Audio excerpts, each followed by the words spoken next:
Now we are going to understand the concept of bootstrap input group. ये आपके लिए काफ़ी इंपॉर्टेंट है, इसको एक बार ध्यान से समझना। In order to make a use of input groups, आपको पता है कि इनपुट टाइप कौन कौन से होते हैं। इनपुट टाइप टेक्स्ट होता है, इनपुट टाइप पासवर्ड होता है, इनपुट टाइप ईमेल भी होता है और इनपुट टाइप सबमिट भी होता है। ओके, तो basically in bootstrap you can make a use of class input hyphen group in order to group your input groups. किस तरीके से अब आप यहाँ पर इनपुट टैग को ग्रुप कर सकते हो। The input group class is a container to enhance an input by adding an icon, text और बटन इन फ्रंट और behind it as a help text. ये आपने बहुत बार देखा होगा इस टाइप का फॉर्म जो अभी आप बनाओगे। तो अभी आप ये समझ लो कि ये जो इनपुट ग्रुप जो क्लास होती है वो आपके इनपुट टैग्स में क्या ऐड कर देती है, एक आइकन ऐड कर सकती है, एक टेक्स्ट ऐड कर सकती है और एक बटन भी ऐड कर सकती है, आइदर इन अ फ्रंट और आइदर इन अ बैक। वो आपके ऊपर है कि इनपुट टैग आपने लिया, इसके फ्रंट में ऐड कराना है या इसके पीछे आपको ऐड कराना है। Okay, the input group add on class attaches an icon और help text next to the input field.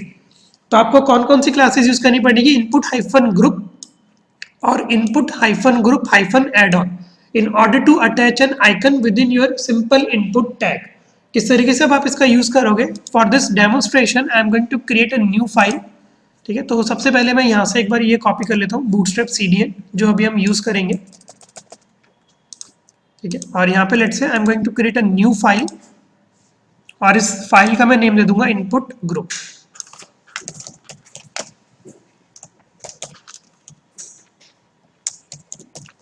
यहाँ पे लेट्स से मैंने फाइल बना दी and within this head section I am going to copy paste my bootstrap CDN.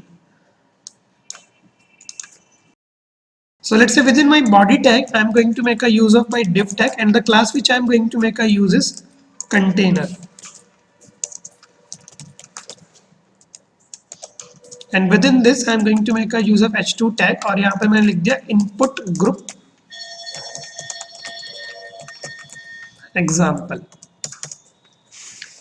Okay, अब यहाँ पर जो मैं क्लास यूज करूंगा वो मैं यूज करूंगा input hyphen group. For this I am going to make a use of, सबसे पहले मैं लेट्स से एक फॉर्म टैग का यूज कर रहा हूँ क्योंकि जब भी आप फॉर्म बनाओगे HTML में you have to make a use of this form tag. Okay, and within this form tag I am going to specify a division class.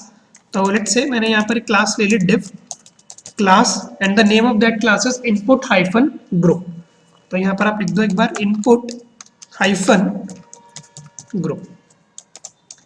तो जितना भी अभी हम काम करेंगे इस डिवीजन टैग्स के अंदर करेंगे। इसको एक बार ध्यान से देखना कि जितना भी मैं आपको अभी लिखवाऊंगा कोड वो आप इस डिवीजन टैग के अंदर ही लिखना। अब यहाँ पर लेट्स से अगर आपको इनपुट टैग के साथ कोई आइकन अटैच करना हो तो यहाँ पर अब आपको यूज करनी पड़ेगी input hyphen group hyphen add on. तो let's say for this I am going to make a use of a span and the class which I am going to make a use is input hyphen group hyphen add on. ठीक है, ये वाली class आप use करोगे अगर आपको input tag के साथ कोई भी आइकन अटैच करना होगा।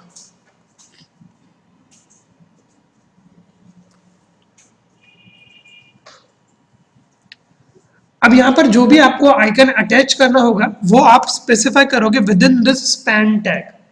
ओके, कहां पर स्पेसिफाई करोगे आप, within this span tag. तो यहाँ पे let's say I am going to make a use of I tag. I tag क्या करता है, बी सुना है बोल्ड के लिए, आई होता है आपके इटैलिक के लिए। ठीक है, तो यहाँ पे लेट्स से मैं यहाँ पर यूज कर रहा हूँ आई टैग का। अब इधर लेट्स से मैं ग्लिफ आइकन वाली क्लास यूज करूंगा और वो किस तरीके से आप यूज करते हो, बस आपको सिंपल लिखना है class is equal to GLYPHICON glyph icon. यहाँ पर आप लिखते हो क्लास और इसके बाद जो भी आपको आइकन चाहिए होता है स्पेस देके आप उस आइकन का नेम देते हो। लेट्स से यहाँ पर जो मैं आइकन यूज कर रहा हूँ वो मैं यूज कर रहा हूँ ग्लिफ आइकन। स्पेलिंग में एक बार कोई मिस्टेक मत करना वरना आपका ये आउटपुट आएगा नहीं। और जो आइकन मैं यूज कर रहा हूँ मैं यूज कर रहा हूँ आपका यूजर का। ठीक है, जो हम आइकन यूज करने वाले हैं वो कौन सा यूज करेंगे, यूजर का।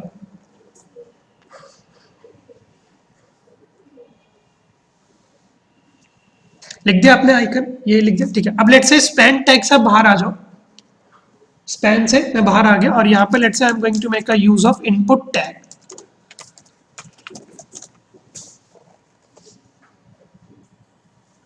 ठीक है। तो यहाँ पे लेट्स से मैंने यूज कर लिया इनपुट टाइप टेक्स्ट। यहाँ पर जो मैं क्लास यूज करूंगा वो मैं यूज करूंगा आपके बूटस्ट्रैप की, और वो कौन सी क्लास होती है आपकी, फॉर्म हाइफन कंट्रोल। अगर आपको इनपुट टैग को बनाना responsive then you have to make a use of class form hyphen control, जो आप ऑलरेडी यूज कर चुके हो। ठीक है। अब लेट्स से इस कंट्रोल को मैं एक नेम दे देता हूँ, और लेट्स से मैंने नेम दे दिया email, and here I am going to make a use of a placeholder as well. ठीक है। तो प्लेस होल्डर में लेट्स से मैंने स्पेसिफाई कर दिया एंटर यूर ईमेल।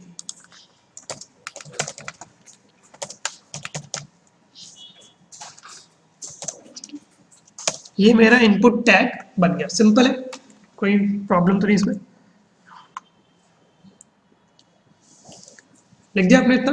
अब ध्यान से देखना जो मैं करूंगा, ये जो मेरा डिवीजन टैग है, आप इस पूरे डिवीजन टैग को एक बार कर लो कॉपी। ठीक है। और लेट्स से इधर आप कर दो इसको पेस्ट। ठीक है। मैंने क्या किया, कॉपी कर लिया और इसको मैंने कर दिया पेस्ट।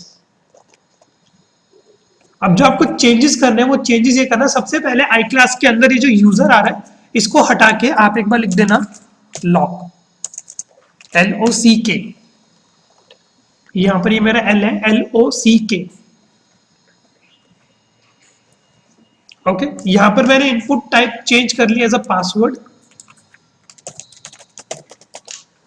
ओके। क्लास मैंने जो यूज करनी है वो मैंने फॉर्म कंट्रोल ही यूज करनी है। नेम मैंने लेट्स से इसका चेंज कर दिया है PSWD, short form for my password.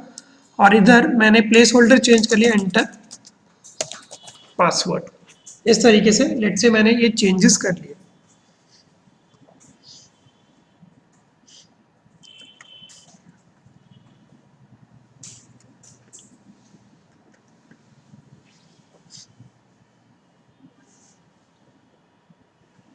ये लिखा आपने। अब जरूरी नहीं है कि सिर्फ और सिर्फ आप आइकन ही ऐड कर सकते हो, आप कुछ भी टेक्स्ट भी ऐड कर सकते हो। वो किस तरीके से, तो ये वाला डिवीजन टैग में जो चेंजेस मैंने बताए थे वो कर लिए। इसके बाद make a use of this BR tag. यहाँ पर आप BR टैग कर दो, और इसी वाले डिवीजन टैग को आप एक और बार कर लो Ctrl+C, और इस BR टैग के बाद कर दो पेस्ट।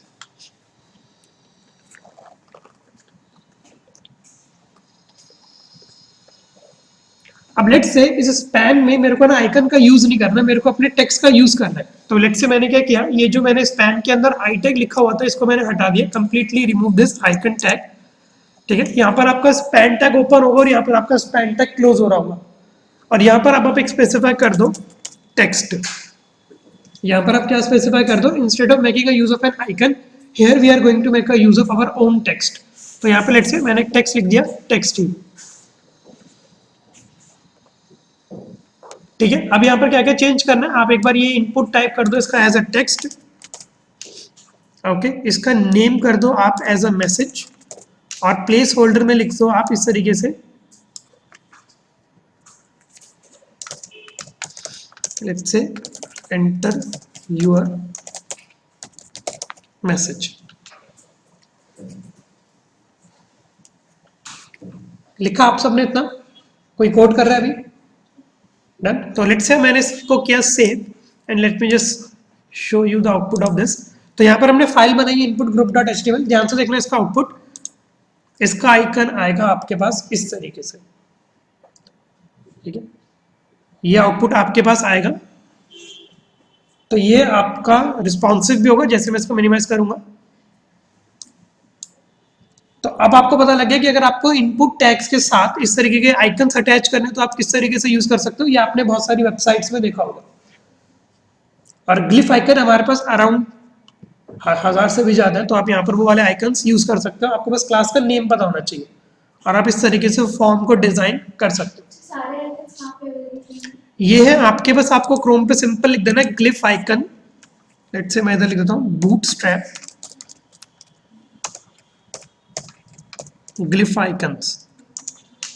तो W3 में भी रेफरेंस है इसका, और बहुत सारे आपके साथ से कम है। तो यहाँ पर आप W3 में आपने नीचे लिंक्स देखा है, ये नीचे अगर आप स्क्रॉल करोगे तो ये तरह आइकन्स तो मैं ये रहे मेरे पास। ठीक है। और इसके बाद यहाँ पर लेट्स से नेक्स्ट का भी ऑप्शन। ठीक है। और अगर यहाँ पर भी नहीं मिलते तो आप इसकी ऑफिशियल साइट पे जाकर आ सकते हो, कंपोनेंट्स हाइफन बूटस्ट्रैप वाली पे, ये रहे आपके कंप्लीट आइकन्स। तो यहाँ पर आप इनमें से कोई सा भी आइकन्स यूज कर सकते हो अपने इनपुट टैग के साथ। क्या यूज कर सकते हो? हाँ, वो भी यूज कर सकते हो। बहुत इनपुट थर्ड पार्टी लाइब्रेरी जो बेसिकली जो बूटस्ट्रैप के साथ यूज होता है वो ग्लिफाइकन्स यूज होता है, जो आप कह रहे हो वो भी आप कर सकते हो। ठीक है, तो लेट्स से अब डेमो करते हैं। यहाँ पर तो ये मैंने फ्रंट पे ऐड किया, अगर आपको यहाँ पर बैक पे ऐड करना हो तो किस तरीके से कर सकते हो, आप वो करते हैं।